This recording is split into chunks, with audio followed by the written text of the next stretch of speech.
كيما راكم تشوفوا يا خوتنا وكيما قرينا في العنوان. مي جيست يا خوتي، حاب نوضح حاجه قبل ما نبداو، انه هذا الخبر ليس رسمي، يعني ماشي خبر رسمي. علاش ماشي رسمي؟ لانه ما كان حتى نادي، ما كان لا نادي برشلونة صرح هذا الخبر ولا نادي السيتي صرحوا هذا الخبر. يعني مازال تبقى مجرد توقعات فقط، ولا نقدر نقولوا مجرد اشاعات.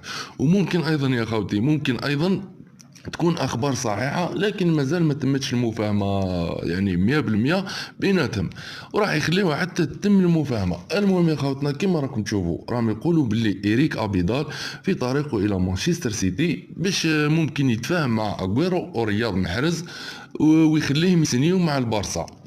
هذا العنوان يا خوتنا، هكذا يقول. هذا الخبر يا خوتي لقيته في التويتر. هذه ثاني لاباج راهي يعني مقربه بزاف من البارسا، لكن ماشي اباج رسميه بالك واحد من لي فان تاعهم، لكن ممكن يكون الخبر صحيح يا خوتنا.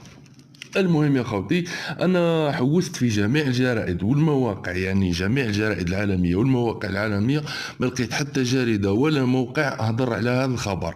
يعني احنا واش علينا يا خوتي؟ ما علينا غير نستناو مع الايام ونشوفوا صحه هذا الخبر، اذا كان صحيح ولا ما مشي صحيح. لا كانوا صحيح اللهم بارك، لا كانوا مشي صحيح رياض محرز راه يلعب ولا باس عليه. الاسونسيال يا خوتي كما قلنا، اذا صح هذا الخبر كاين منها، يعني نقدروا نقولوا ألف مبروك الرياض محرز، ألف مبروك، لأنه تحققت الأمنية نتاعو.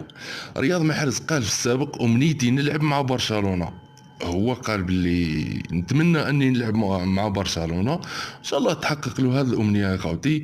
ونزيدوا نقولوا رسميا، يعني اذا جاء هذا العرض رياض محرز ما راحش يتردد ولا يرد هذا العرض، حتى والعقد نتاعو، حتى والعقد نتاعو مازال مع السيتي، يعني مازال ما راحش يكمل العقد نتاعو، باسكو العقد نتاعو يكمل حتى 2023، لكن راح يفسخ هذا العقد ويروح لبرشلونه. ليسونسيال خوتنا كما قلنا، هذه مازال تبقى مجرد اخبار ليست رسميه، يعني ما كان حتى حاجه رسميه.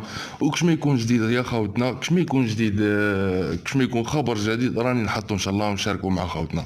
في الاخير خوتنا نقولوا بالتوفيق الرياض محرز، ونتمنوا له يعني انه يكون هذا الخبر صحيح، ونتمنوا هذا العرض يكون صحيح ويجي الرياض محرز. والسلام عليكم خوتنا.